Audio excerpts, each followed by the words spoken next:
숭실대학교에서 온 입학처 입학전략팀장을 맡고 있는 박근영 사정관이라고 합니다. 만나뵙게 돼서 반갑습니다.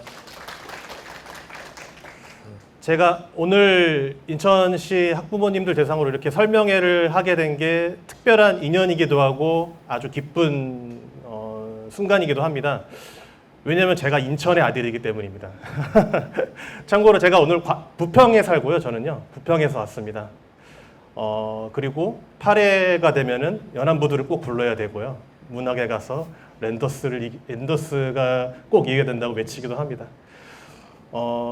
저는 아들 둘을 키우고 있는데요. 그래서 인천 지역에 저희 아들들이 어떤 교육 환경에서 어떻게 역량을 기르는지에 대해 관심이 되게 많기도 또한 학부모이기도 합니다. 오늘은 숭실대학교를 대표해서 저와 비슷한 고민을 하고 계실 우리 학부모님들께 제가 학부모의 입장으로 또한 우리 숭실대를 대표하는 숭실대를 안내해드리는 팀장의 입장으로 또 말씀을 드리려고 합니다. 오늘 설명회가 숭실대학교의 입시를 준비한 것뿐만 아니라 올해 2025학년도의 입시를 전체적으로 준비하고 합격 전략을 세우시는데 도움이 됐으면 좋겠습니다. 두 가지를 좀 설명을 중점적으로 들으시면 좋을 것 같아요. 책자를 나눠 드렸는데요. 책자를 처음부터 그냥 읽으시면은 좀 어려울 수 있습니다. 어떤 부분이 중요한 지점이고 중요한 부분이고 어떻게 행간을 읽어야 되는지가 좀 어려우실 수 있는데 오늘 제가 설명을 드리는 발표를 들으시게 되면은 이 책자에 대한 행간을 의미를 파악하실 수 있다라고 이해를 하실 수 있을 것 같고요. 두 번째는 말씀드린 대로 숭실대학교의 합격 전략을 세우시는 것뿐만 아니라 제가 오늘 드리는 말씀을 힌트로 삼아서 2025학년도에 전체 입시 전략을 세우시는데 도움을 받으시길 바랍니다. 네, 지금부터 숭실대학교 입학 설명회를 시작하겠습니다. 숭실대학교는 SSU, 숭실 유니버시티에서 슈팅 스타라는 슬로건을 가지고 학부모님들을 만나고 있습니다. 그래서 스스로 밝게 빛나는 빛을 낼 수 있도록 반짝이는 별을 키우고 세상을 향해 별을 쏘는 대학 숭실대학교입니다. 한국 최초의 대학, 혹시 어느 학교인지 알고 계시나요? 많은 분들이 경성제국대학 혹은 성균관 학당 이렇게 이야기를 하기도 합니다.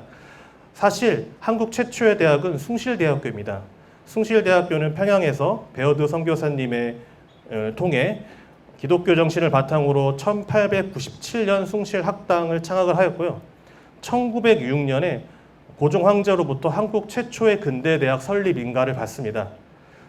그 이후에 1902년 한국 최초로 산학협력 모델 기계창이라는 것을 통해 학업과 그다음에 직업을 이제 결합한 산학협력 모델을 최초로 시작을 하였고요. 이 산학협력 모델을 통해 배출된 인재가 1970년대에 들어서는 한국 최초로 컴퓨터를 대한민국에 도입을 하고 한국 최초로 전자계산학과를 설립을 합니다. 현재 컴퓨터학과 혹은 소프트웨어학과의 모체가 되는 학과이고요. 이때 많은 한국 최초로 컴퓨터가 들어왔기 때문에 이때 당시에 선생님들, 교수, 다른 대학 연구기관들의 연구진들도 숭실대학교에 와서 컴퓨터 교육을 받는 그런 시절이 있었습니다. 2005년에는 한국 최초로 IT 대학을 설립하고 IT를 중심으로 한 대학 발전을 가속화하고 있습니다. 이처럼 숭실은 한국 최초의 근대대학 설립부터 컴퓨터학부 신설, 컴퓨터 교육을 시작으로 최초라는 이름을 가진 선구자 역할을 이제 계속적으로 이어나가고 있습니다. 사실 최초라는 건 쉽지 않습니다. 이것이 과연 잘 될까? 이러한 것들이 사회에 잘 통할까라는 이런 의문점을 갖고 항상 불안과 그런 기회가 있는, 동시에 기회가 있지만 불안도 있는 그런 역사적인 발걸음인데요. 숭실의 정신은 이런 최초의 도전 정신이라고 생각하시면 좋을 것 같습니다. 올해 특별히 숭실이 평양에서 창학된 지 서울에서 재건된 지 70주년이 되는 해입니다. 서울 재건이란 말을 썼는데요. 숭실대는 1938년에 기독교 정신으로 설립된 대학이기 때문에 1938년 일제강점기 시절에 신사참배를 강요하는 일제에 항거하여 저희가 자진적으로 자진해서 학교를 폐교를 하게 됩니다. 그래서 평양에서 38년에 폐교를 하고 그 다음에 서울에서 동작구 상도동에서 서울에서 재건을 한 지 올해 70주년 되는 해였습니다. 숭실대학교가 이런 최초의 역사를 바탕으로 또한 이렇게 민족의 지조를 지키며 걸어온 대학이라고 말씀드릴 수 있을 것 같습니다. 최근에는 IT를 중심으로 한 대학의 어떤 역량이 집중을 AI로 확장하고 있습니다. 4차 산업혁명 혁신선도대학, 그 다음에 AI토피아라는 슬로건을 바탕으로 미래를 선도하는 숭실이라는 타이틀을 가지고 많은 분야에 대해서 저희가 앞서 나가고 있습니다. 자랑드리고 싶은 게 여러 가지가 있는데요. 몇 가지만 말씀을 드리면요. 숭실은 소프트웨어 프로그래밍의 진심입니다. 국제 대학생 프로그램 경진대회라는 대학생들이 참여하는 프로그래밍 대회가 있는데요. 한국에서 3개 대학이 대표로 이 월드 챔피언십에 이제 참여를 하게 되고요. 숭실대, 서울대, 카이스트 3개 대학이 참여를 하게 되었습니다. 올해 숭실대학교는 24위의 성적을 거두었고요. 스탠포드 31위, 컬럼비아 43위, 취리 공대 44위 등 세계 유수 대학들과 경쟁해서 우수한 성적을 거두고 있습니다. 단 몇 명의 학생들이 참여하는 프로그램이 아니고요. 소프트웨어 관련된 모든 학과 학생들이 전체 학교에서 예선을 거쳐서 본선을 나가게 되고 학교 대표로 선정된 팀들이 이렇게 세계 국제 대회에서 우수한 성적을 거두고 있는 것입니다. 또한 숭실대는 사회가 원하는 최고의 인재를 배출하고 있습니다. 삼성전자의 반도체 부문 전문가들을 저희 겸임 교수로 초빙을 하여서요. 현장의 노하우를 살린 전공 강의를 하고 있습니다.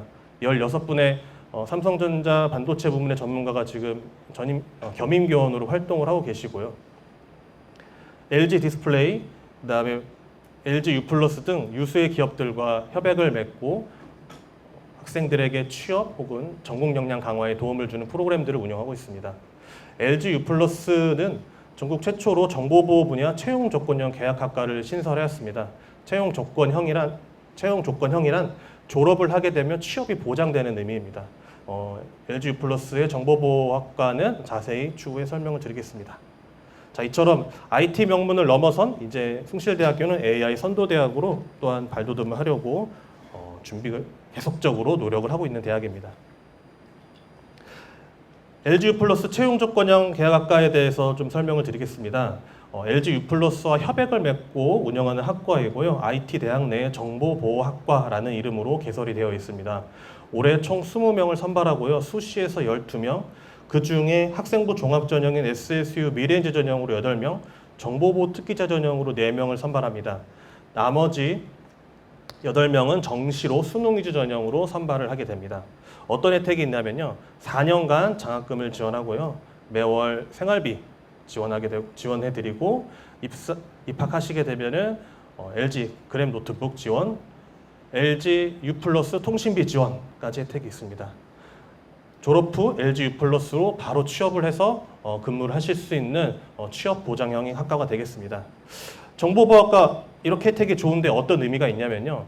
앞으로 소프트웨어 프로그래밍이 점차 고도화되면서 많은 대학들이 프로그래밍 관련된 학과들을 개설하고 그 산업이 점점 이제 복잡해지고 점점 기술이 고도화되고 있습니다. 그 끝부분에는 사실 정보보호라는 부분이 있습니다.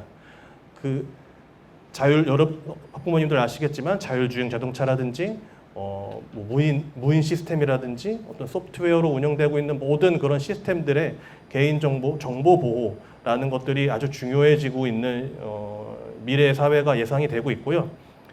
저희 숭실대학교는 발빠르게 계약학과로는 최초로 많은 대학들이 반도체 계약학과는 이미 다 만들어서 운영하고 있지만 정보보호 분야로는 전국에서 최초입니다. 그래서 정보보호학과를 개설하여서 이렇게 많은 혜택과 지원을 드리고 있습니다. 그래서 관심 있는 학생들은 많은 지원을 부탁드리고 대신 입결이 조금 높습니다. 혜택이 있기 때문에 참고로 이제 정시에서는 이제 90% 이상의 백분위가 필요할 것 같고요. 입결을 좀 참고하시고 우수한 학생이 내 자녀가 이제 우수하다라고 하면 이런 많은 혜택과 재정적인 지원이 있는 학과에 문을 두드려 주시길 부탁드리겠습니다. 사실 대학에 오면은 혹시 여러분 자녀분들 혹은 우리 학생들이 있다라면 진로를 결정할 학생이 있을까요?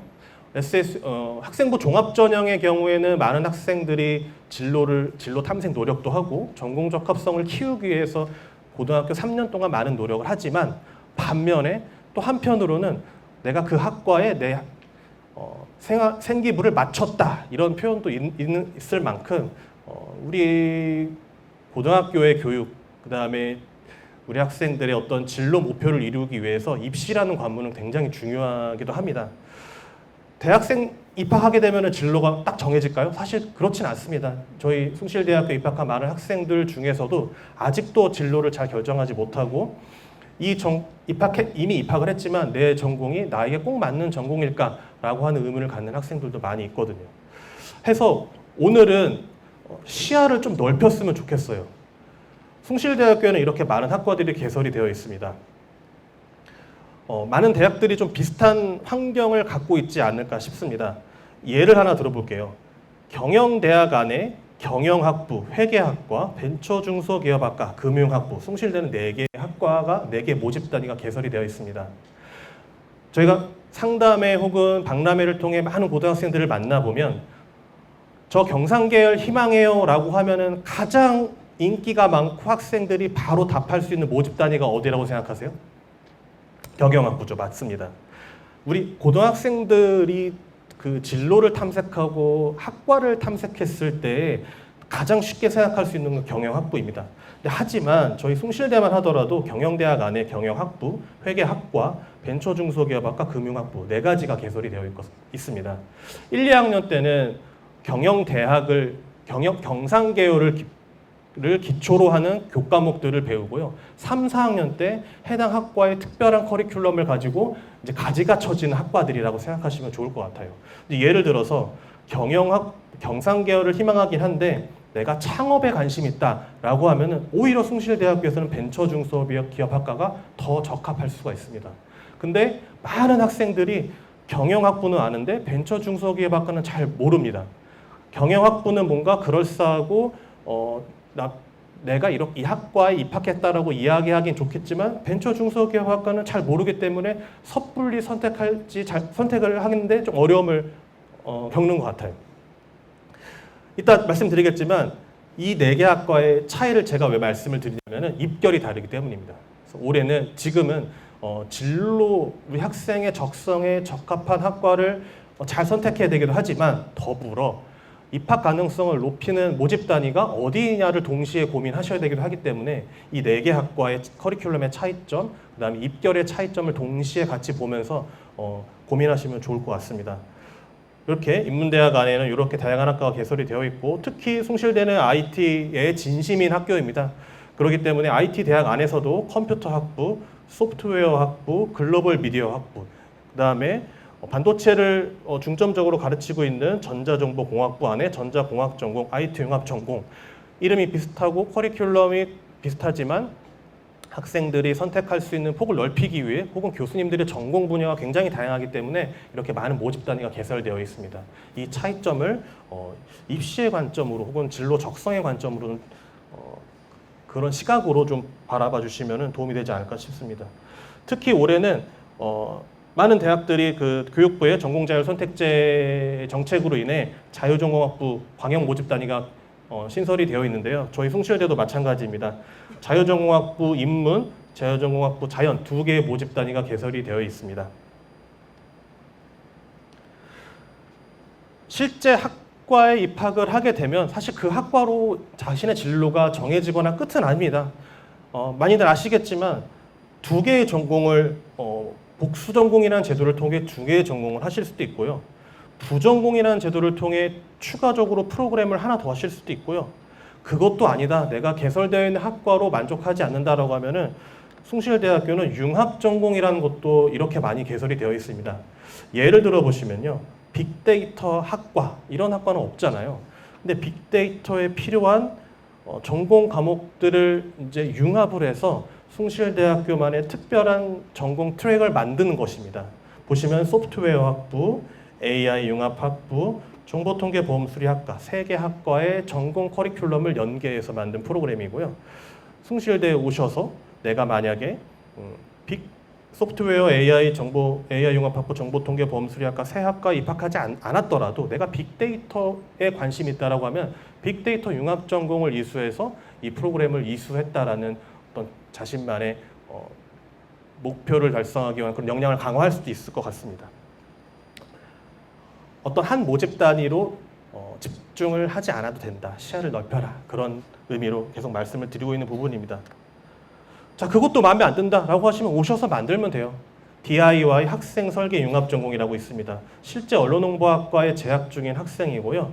이 학생은 언론홍보학과 학생이지만 이렇게 AI 융합학부, 소프트웨어, 정보통계보험수리학과 등 다양한 전공 커리큘럼을 본인이 결합을 해서요. 학교에 제출하고 그게 승인을 받아서 자신만의 전공을 만들어서 이렇게 이수를 하게 됩니다. 데이터 마케팅. 본인이 노력을 하면 기회는 숭실대학교에 얼마든지 있다라고 생각하시면 좋을 것 같습니다. 올해 특별히 더 관심을 가져야 될 부분입니다. 자유전공학부가 각 대학에서 어떻게 개설이 되어 있고 어떤 전형으로 입시를 진행하는지에 대해 특별히 관심을 가지셔야 될 것 같고요. 숭실대학교는 인문 모집 단위는 183명, 자연 모집 단위는 256명으로 선발합니다. 그 중에 학생부 우수자로 47명, 정시로는 392명을 선발합니다. 그러니까 예를 들어서 제가 추후에 자세히 설명을 드리겠지만 정시 392명 중에 자연은 대략 200명 정도가 돼요. 그러면 모집 단위가 굉장히 크잖아요. 그렇기 때문에 저희도 올해 첫 해기 때문에 입결을 정확히 예측하기가 조금 어렵지만 아마도 충원 합격자가 많이 돌면 모집 단위가 크면 꼬리가 길어지는 현상이 나타나거든요. 그런 것들이 올해 우리 학부모 고3 학부모님들이 어떠한 불안 요소이기도 하지만 반대로 기회 요소이기도 한다라는 점을 생각해 주시면 좋을 것 같습니다. 입학하실 때 계속 제가 모집 단위에 대해 말씀을 드렸지만 사실 정시로 지원하고 숭실대는 이렇게 정시를 많이 뽑냐 그 자유전공학부를 했을 때 사실 저희는 이게 교육적으로 맞다고 생각합니다. 정시 학생들은 이제 수시 특히 학생부 종합전형 학생들에 비해 정시를 준비하는 학생은 자기에 대한 자기 이해, 그다음에 진로 탐색, 그다음에 전공 적합성을 많이 고려하지 못한 채 수능 성적에 의해서 입시를 치르는 경우가 굉장히 많아요.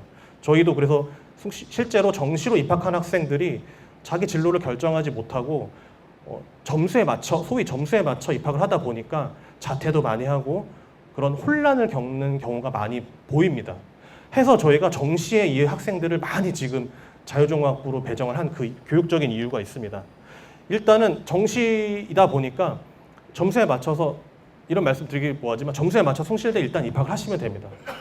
인문 자연으로 선발한 이유는 인문은 인문계열, 자연은 자연계열 학과만 선택하는 게 아니라 인문은 인문 성향에 맞는 그 전형 요소와 반영 비율을 학생에게 맞춰서 선발하려고 저희가 모집 단위를 나눴을 뿐이고요. 전형이나 모집 단위에 상관없이 어느 학과를 다 선택해서 지나갈 수 있습니다. 2학년 때. 숫자에 제한 없고요. 1학년 때 충분히 탐색을 하고 충분히 경험을 해본 다음에 2학년 때 원하는 학과로 지원하는 겁니다. 괜찮죠? 근데 우리 그걸 학생에게만 맡겨둘 것이냐? 그렇지 않습니다. 저희가 지금 많은 준비를 하고 있는데요. 1학년 때 오시면은 내가 진학하려고 하는 이 계열이 인문계열 성향이냐, 난 자연계열 성향이냐, 내가 어떤 학과가 나에게 맞느냐 잘 모르잖아요. 학교가 진단해 드립니다. 지금 교육학과 교수님들을 중심으로 이미 개발이 되어 있고요. 수험생들의 우리 1학년 학생으로 입학을 하게 되면 흥미적성 적합도를 진단해서 그 학생에게 잘 맞는 계열 학과 전공을 1순위, 2순위 이렇게 추천을 해드립니다. 추천을 이제 받게 되면은 지금 고등학교 3학년 때는 담임 선생님이라는 제도가 있잖아요. 대학교 가면 사실 그런 게 없지 않습니까? 많은 학생들이 학과장 혹은 지도교수 몇 명, 교수님 몇 분이랑 같이 말이 좋지만 자기 주도적으로 탐색을 해야 되는 그러한 당황스러운 환경에 처해질 텐데요.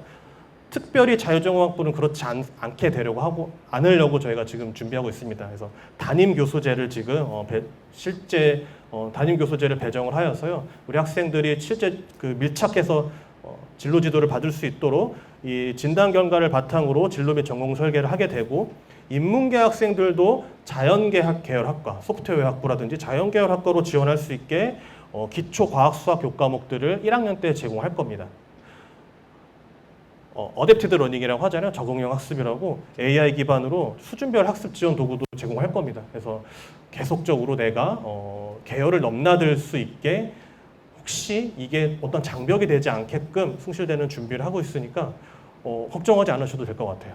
그래서 1학년 때 이렇게 충분히 경험을 하고 1학년 2학기 때 전공을 다 배정을 합니다. 그래서 1차 배정을 하고 한번 경험해보고 아닌 것 같아요. 만약에 그러면 2학년 1학기 때 이제 또 바꿀 수 있어요. 한 번 더. 그래서 2학년 1학기 때 2학년 진학할 때 완전히 새로운 내가 원하는 전공에 진입할 수 있는 기회비용이 이제 없게 되죠. 1학년 때 내 적성에 맞지 않는 점수에 맞춰 대학을 지원했다가 이게 아닌 것 같아요. 뭐 엄마 아빠 나 재수하고 싶어요. 이런 기회비용을 줄일 수 있는 아주 좋은 기회라고 생각이 됩니다.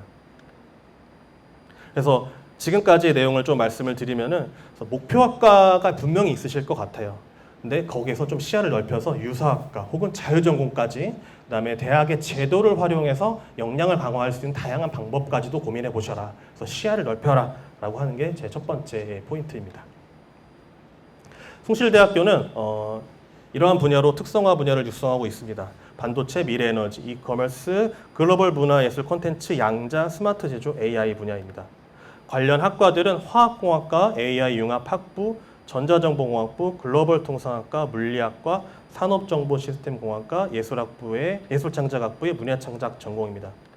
숭실대학교 특성화학과에 입학을 하시게 되면 비교과 프로그램이 굉장히 이제 집중적으로 개설이 되어 있고요. 맞춤형 융합교육, 실무능력 배양을 위한 전공 커리큘럼도 특성화 방향에 맞춰서 지금 계속 바뀌고 있습니다. 산업체 연계되는 특별한 과정도 있고요. 장학금까지 지원이 되니 이 특성화 학과에 관심 가지시고 지원해 주시길 부탁드리겠습니다. 다음 내용은 나눠드린 파란색 책자에 있는 내용이기 때문에 넘어가도록 하겠습니다.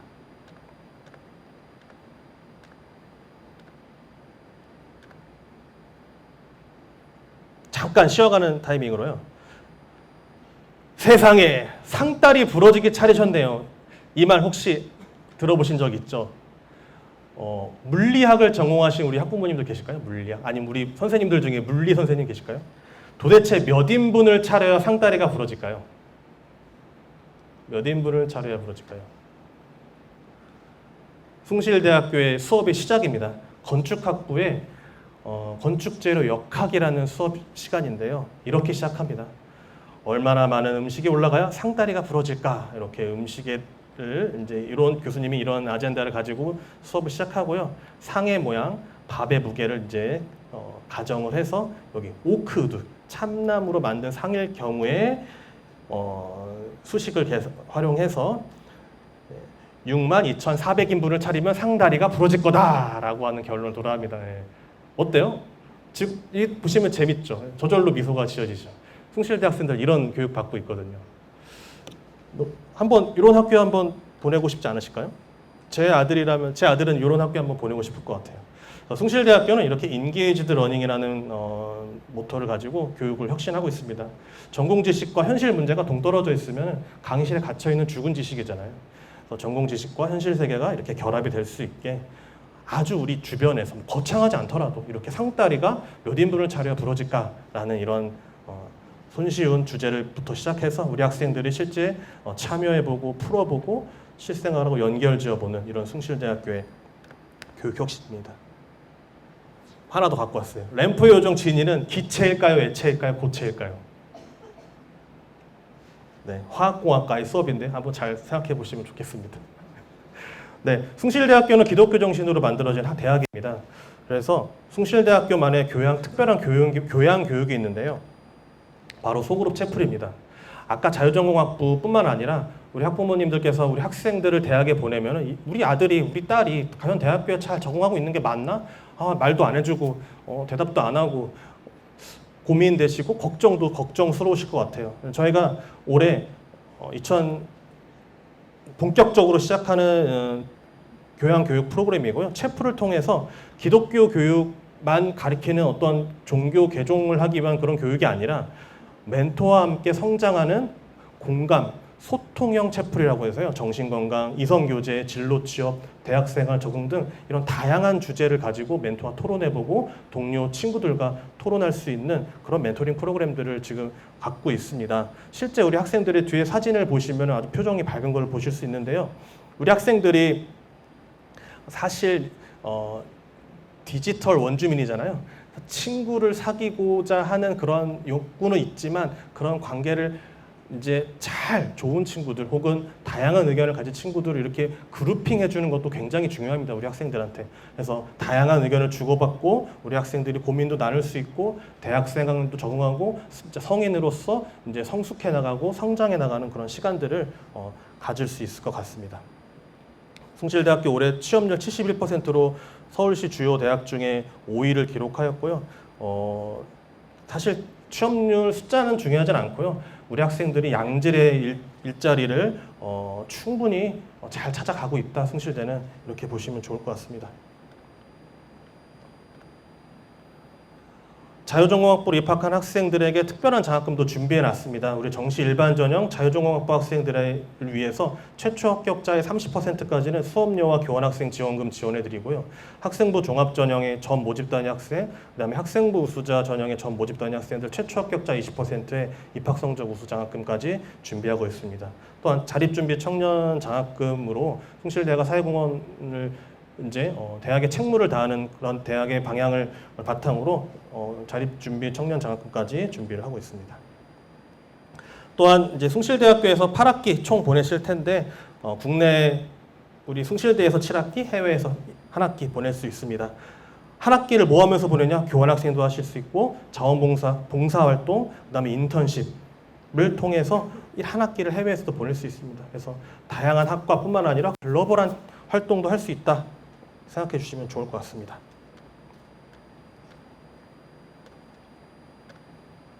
네, 다음은 이제 우리 학부모님들께서 진심으로 관심을 많이 갖고 계시는 입시에 대해서 좀 말씀을 드리겠습니다. 올해 특별히 변경되는 부분입니다. 특히 인문계열 수험생들에게는 좋은 소식이 될 것 같고요. 인문계열 학생들은 더욱더 이제 귀를 기울이시고 들어주시면 좋을 것 같습니다. 올해 학생부 종합전형의 면접이 50%로 바뀌었습니다. 작년과는 달라진 부분이고요. 소프트웨어 우수자 전형에서 인문계열 학생들을 위해 금융학부가 신설이 되었습니다. 그래서 자연계열 학생들만 지원하지 않는다. 금융학부, 경상계열에 관심 있는 학생도 소프트웨어 우수자 전형에 지원할 수 있다. 논술이 올해 80%입니다. 논술의 중요성, 논술 고사의 중요성, 한 문제를 더 맞추고 부분 점수까지 맞춰야 되는 그런 중요성이 더 커졌고요. 수능 최저학력 기준을 완화했습니다. 작년까지 인문 계열의 수능 최저가 2합 4였는데요. 올해 2합 5로 바뀌었고 내년에는 또 인문, 자연 둘 다 2합 6으로 더 완화됩니다. 그래서 계속 수능 최저학력 기준은 완화되는 추세다. 마지막으로 올해 정시 수능 과목, 반영 과목이 확대되었다라는 점을 올해 주요 입시 변경사항으로 말씀드릴 수 있을 것 같습니다. 학생부 위주 전형에 대해서 먼저 말씀드리겠습니다. 학생부 위주 전형 중에 학생부 종합 전형은 958명 모집을 하고요. 1단계는 서류 100%로 3배수를 선발한 뒤 2단계의 면접 50%, 1단계 성적의 50%를 반영합니다. 어떤 거를 가지고 평가를 하느냐라고 평가 요소에 대해 말씀을 드리면은 학업 역량부터 먼저 보실게요. 학업 역량 20%로 제일 낮습니다. 학생부 종합 전형은 말 그대로 학생부의 내신만을 보는 게 아니라 활동 모든 걸 종합해서 보는 전형입니다. 그래서 학생부 종합 전형임에도 불구하고 몇 등급 맞아야 학생부 종합 전형으로 쓸 수 있어요? 라고 물어보시는 수험생들이나 부모님들이 계시는데 학업 역량 실제 내신 성적 반영은 20%밖에 되지 않는다라는 점을 꼭 참고해 주셨으면 좋겠습니다. 20%는 어떻게 반영하느냐면요. 주요 교과 성적을 반영합니다. 국영수 4, 국영수 과 이렇게 계열에 나눠서 주요 교과 성적을 반영을 하고요. 정량적인 부분이 일부 있고 나머지는 학기별 발전 정도, 그다음에 교과목 이수 환경을 고려하여 종합적으로 평가하고 있습니다. 교과목 이수 환경이란 투 과목이라든지 난이도가 높은 혹은 성적이 잘 나오지 않을 것으로 예상되는 과목이었지만 그걸 도전적으로 이수했거나 혹은 표준편차에서 표준편차나 평균을 고려했을 때 우리 학생이 더 그 등급으로 드러나진 않지만 그런 환경들에 대해서 저희가 고려한다라는 소인수 과목이라든지 그런 내용들을 확인을 한다라는 의미입니다. 가장 중요한 건 이렇게 50% 진로 역량이에요. 진로 역량은 진로 탐색 노력, 전공 계열 적합성, 마지막으로 선택 과목 이수 적절성 및 성취 수준 이 세 가지를 저희가 보고 있고요. 요 순서의 의미를 갖고 좀 보시면 좋을 것 같습니다. 진로 탐색 노력을 중점적으로 보고 있습니다. 아직 진로가 정해지지 않은 학생들임에도 이라고 하더라도 학생부 종합전형을 지원하시는데 너무 걱정 안 하셨으면 좋겠어요. 지원하는 학과와 내 관심 분야 학생부가 좀 방향이 다르더라도 그동안 진로를 찾아가기 위해 다양한 경험을 하고 자기주도적으로 관심 분야를 확장하기 위해서 깊이 있게 탐구했다라고 한다면은 그 학생은 진로 탐색 노력에서 긍정적인 점수를 받을 수 있고요. 두 번째는 전공 계열 적합성인데요.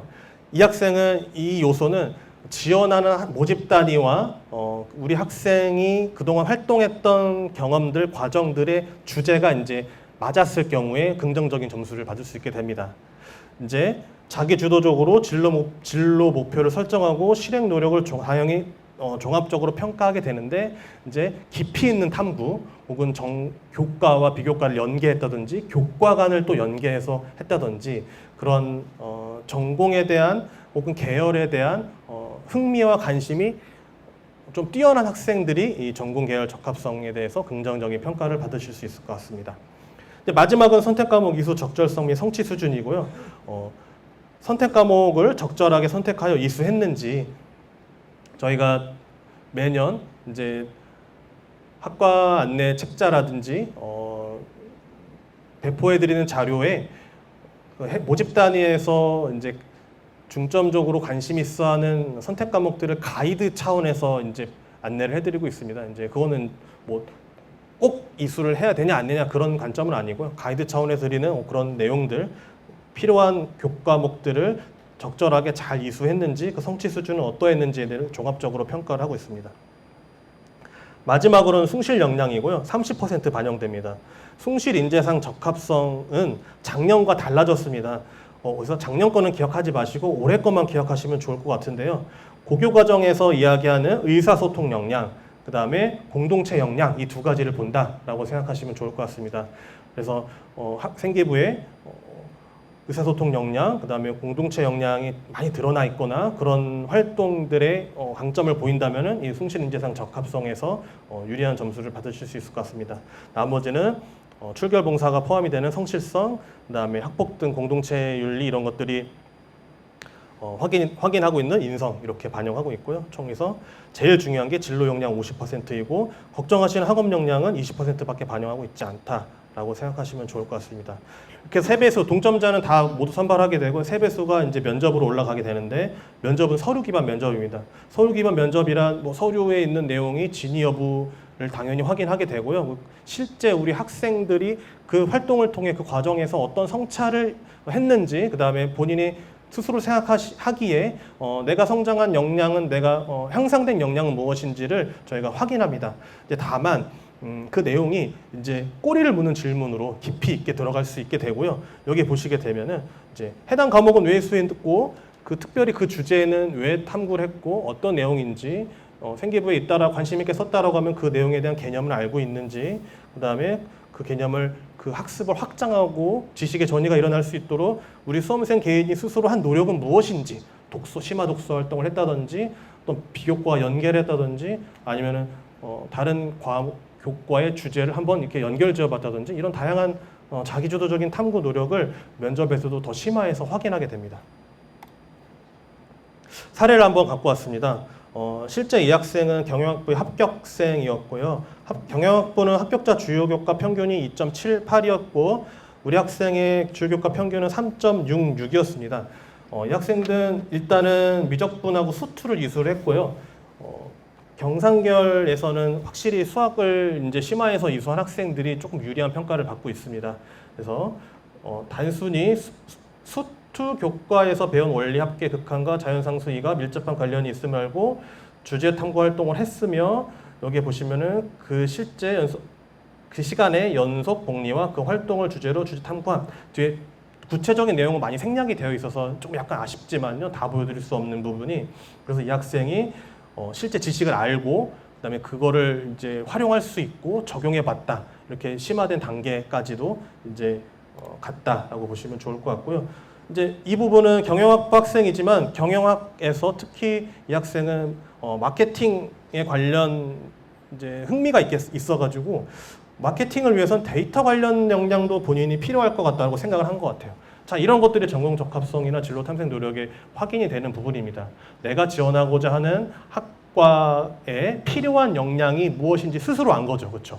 근데 그 역량을 배양하기 위해서 어떤 교과에서 어떤 주제를 더 심화해서 공부를 해야 될지를 스스로 이제 자기 한 겁니다. 이런 게 바로 자기주도적이라고 이야기할 수 있는데요.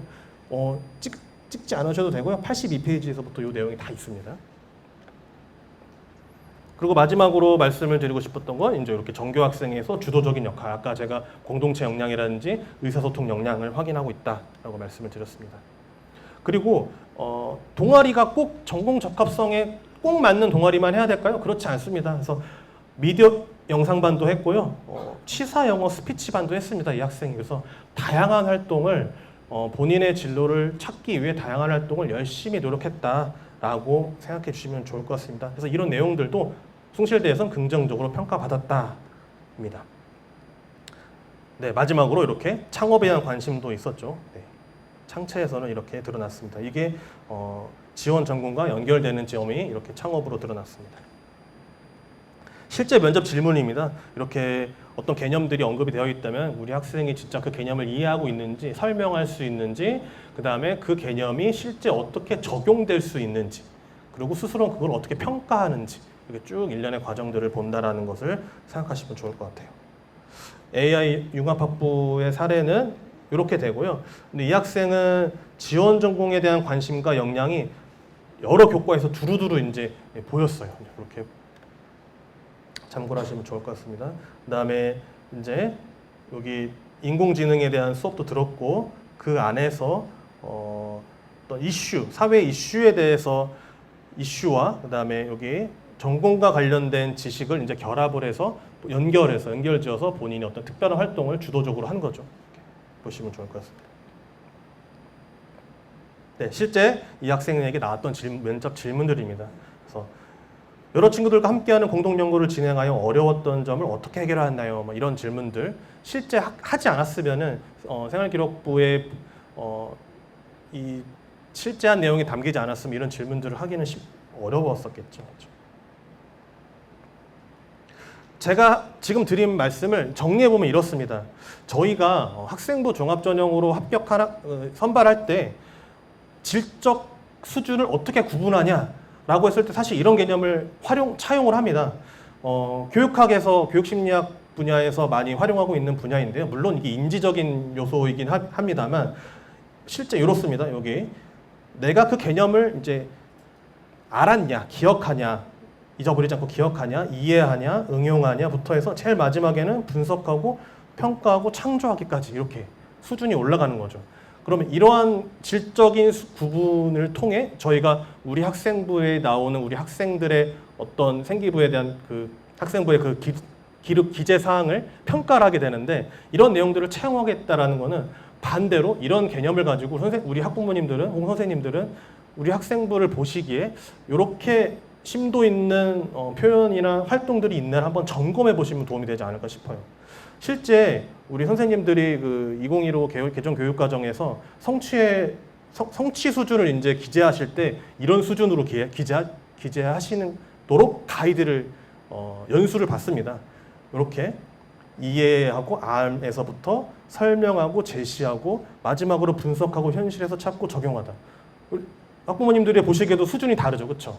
그래서 우리 자녀분의 생활기록부가 어느 수준의 어느 수준의 활동들이 많이 있는지, 그 주제가 어느 학과랑 적합해 보이시는지를 살펴보시면 좋을 것 같아요.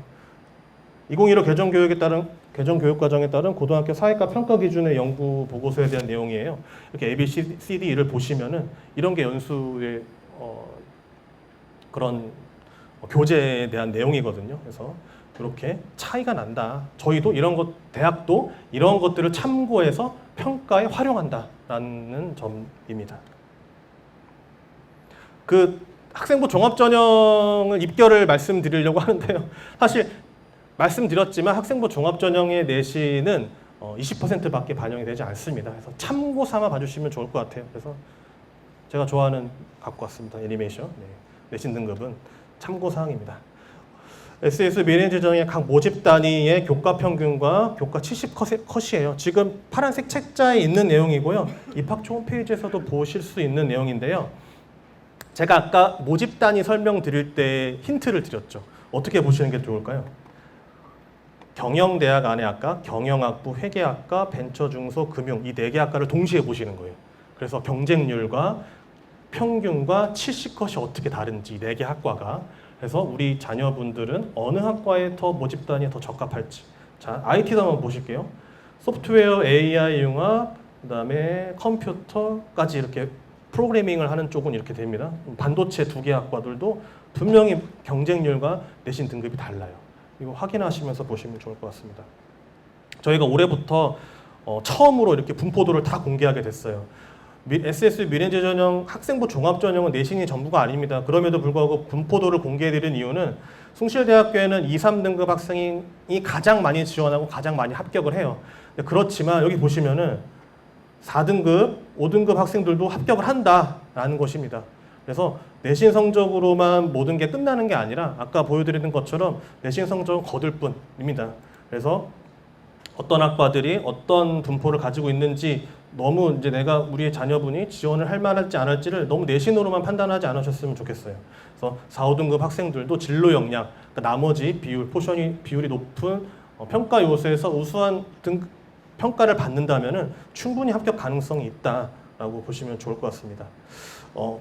물론 이제 그럼에도 불구하고 우리 자연계열 같은 경우에는 제일 인기 많은 게 생명과학 관련된 학과들이 자연계열 학생 중에 제일 인기가 많더라고요. 그래서 그런 학과들은 이제 이게 상대적인 평가이기 때문에 지원자 풀 자체가 이제 많이 이제 위로 올라가 있는 상황입니다. 학종임에도 불구하고. 그래서 공과 대학은 이렇게 돼 있고요. 그다음에 마지막으로 IT 대학은 이렇게 분포를 하고 있습니다. 그래서 모집 단위 한 개의 모집 단위만 바라보지 마시고 유사학과, 그다음에 융합전공, 자유전공학부 더 넓혀서 다양한 학사 제도를 통해 가능성을 넓히고 전공과 맞는 모집 단위를 지원하시는 것뿐만 아니라 입학 가능성을 높이는 위시 전략을 세우시는 게 현명하실 것 같아요. SS 미래제전형 작년에 많이 저희가 우려했습니다.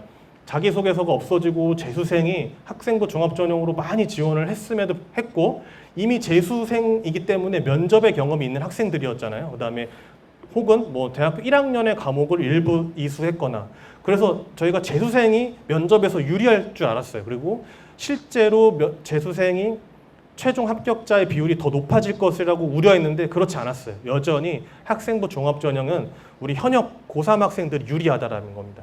그래서 최종 등록자를 보시면은 우리 졸업 예정자 현역 학생들이 거의 90%에 육박을 하고요.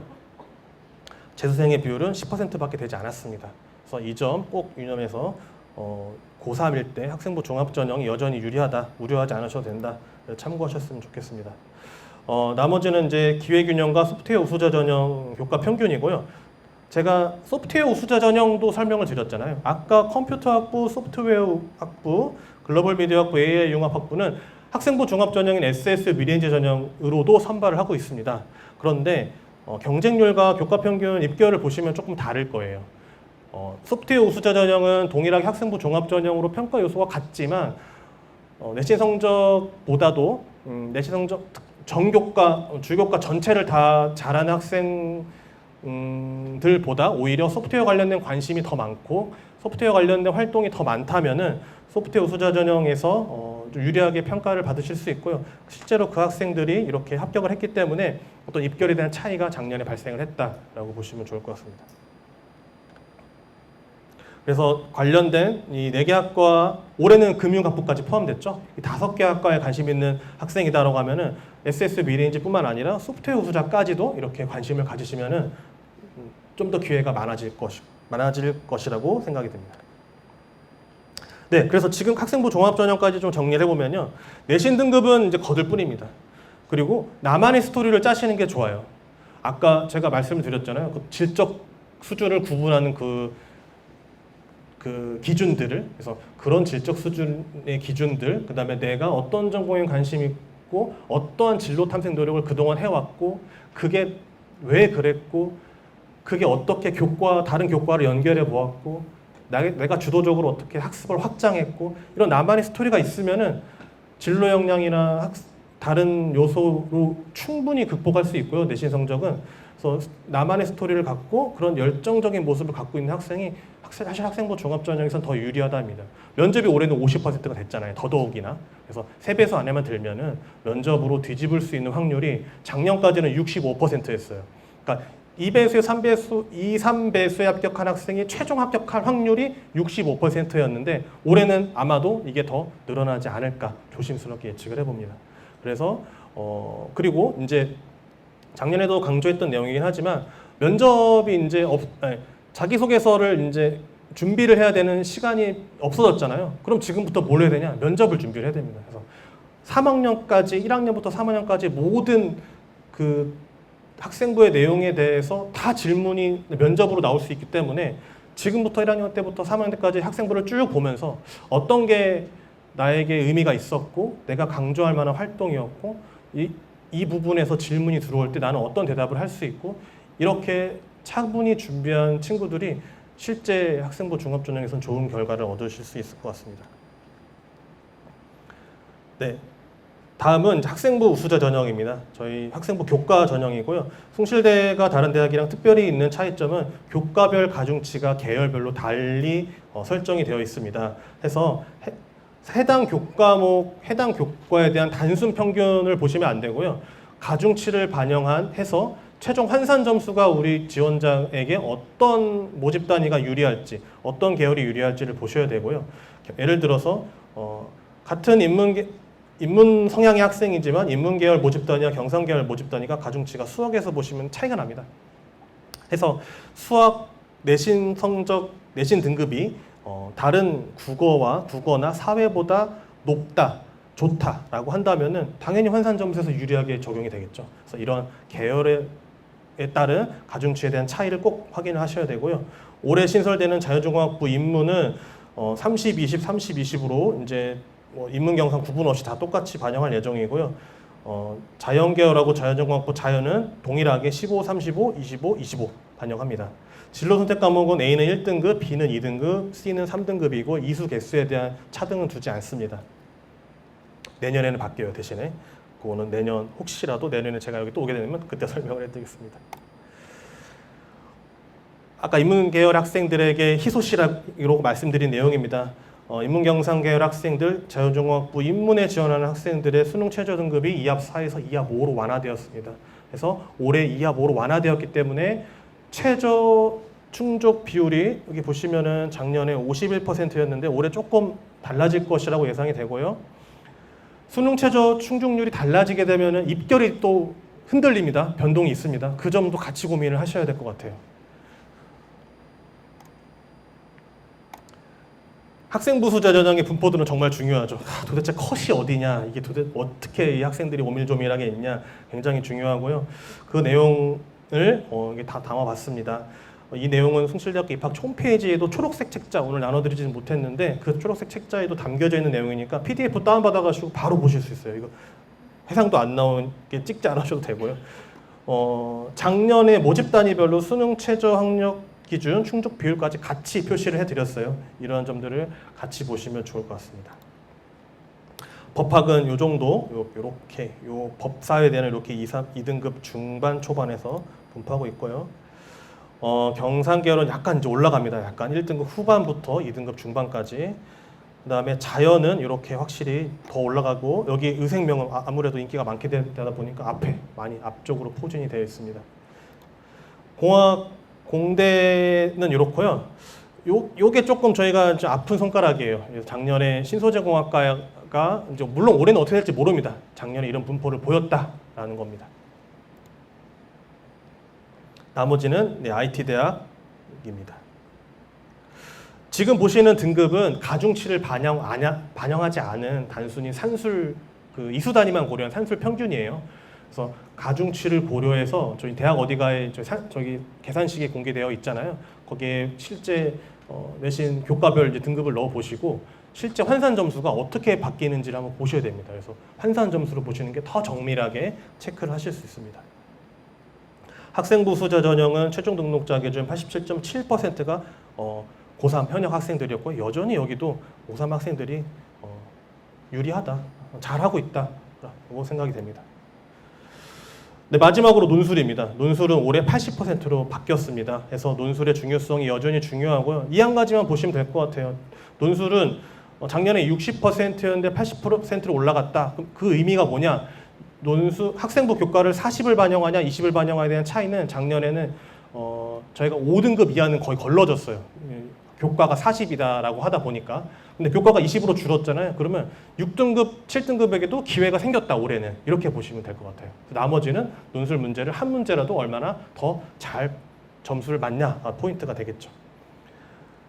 실질 경쟁률을 항상 궁금해 하십니다. 논술 이 점수는 작년에 60점 만점 기준의 점수이고요. 네, 올해는 80점 만점이니까 좀 달라지겠죠. 실질 경쟁률을 이렇게 계산하시면 돼요. 응시율이 40%, 48% 약 반 정도 되고요. 수능 최저 충족률이 약 반 정도 되잖아요. 저희가 수능을 보고 바로 그 주 토요일 날 논술을 봐요. 그래서 수능 아주 잘 봤거나 아주 못 봐서 반은 안 옵니다. 그 다음에 응시한 학생들 중에 반은 수능 최저를 충족하지 못해요. 그래서 최종적으로는 4분의 1입니다. 그래서 실질 경쟁률은 저희가 공개한 경쟁률의 4분의 1 수준이다라고 생각하시면 좋을 것 같아요. 예를 들어서요. 신소재공학과 35.8대 1인데 4분의 1 수준이다. 얼마나 9대 1 정도다라고 보시면은 그렇게 높지 않다. 여기 뭐 35대 1, 46대 1 그러면 너무 높은 거 아니야라고 겁내실 수 있는데 그렇지 않아셔도 된다라는 점 말씀드릴 수 있습니다. 확실히 논술 우수자 전형은 최종 등록자 기준으로 했을 때 N수생이 더 많습니다. 특별히 집중해서 수능 최전을 맞추고 논술 고사만 집중해서 준비하는 친구들이 있기 때문에 현역 학생들은 54% 정도다입니다. 나머지는 예체능 우수인재 전형이고요. 저희가 축구, 당구, 연기, 연출 이렇게 선발하고 있습니다. 마지막으로 정시의 모집 단위만 말씀을 드릴게요. 아까 제가 정시의 불안 요소일 수 있지만 또한 기회일 수 있다라고 말씀을 드렸습니다. 자유전공학부 자유는 229명을 나군에서 선발하고요. 자유전공학부 인문은 163명을 다군에서 선발합니다. 그래서 이 점 꼭 기억해 주시고 정시를 혹시 준비하는 친구들이 있다면 자유전공학부 1학년 때 전공 탐색 충분히 해보고 2학년 때 내가 원하는 전공 특히 한번 1학년 2학기 때 한번 결정해보고 아니야 다시 2학년 1학기 또 결정하고 두 번이나 기회가 있는 특별한 과정이니까 이 자유전공학부를 꼭 알아두셨으면 좋겠어요. 정시는 이제 수능 성적을 이제 성적표를 받고 그 이후에 이제 차분히 준비를 하시면 좋을 것 같습니다. 네, 7월, 8월 저희가 여전히 박람회를 통해서 학부모님들 만나려고 준비하고 있습니다. 박람회 때 또 자세히 1대1 상담 해드릴 수 있을 것 같고요. 코엑스 박람회가 다 끝나고 너무 아쉬운데 그 원서 접수 앞두고 정말 특별히 1대1 상담 받고 싶다 하시는 분들이 너무 많았어요. 그래서 8월에 저희가 1대1 맞춤 상담을 집중적으로 할 계획입니다. 그래서 8월 중에 이제 방학 때 자녀분들이랑 같이 오셔도 되고 전화로도 할 수 있고 메타버스로도 저희가 1대1 상담을 해드리고 있으니까 8월 1대1 상담까지 꼭 활용해 보시면 좋을 것 같고요. 특히 논술을 준비하는 친구들은 8월 둘째 주에 모의 논술이 온라인으로 있습니다. 무료고요. 채점에서 결과도 알려드려요. 그래서 올해 출제 방향과 난이도를 가늠해 보실 수 있는 중요한 기회니까 모의 논술 꼭 신청하셔서 응시해 보시면 도움이 될 겁니다. 올해 지금 나눠드린 책자, 그 다음에 궁금해하시는 입시 통계 책자는 입학처 홈페이지에 접속을 하시게 되면 확인하실 수 있습니다.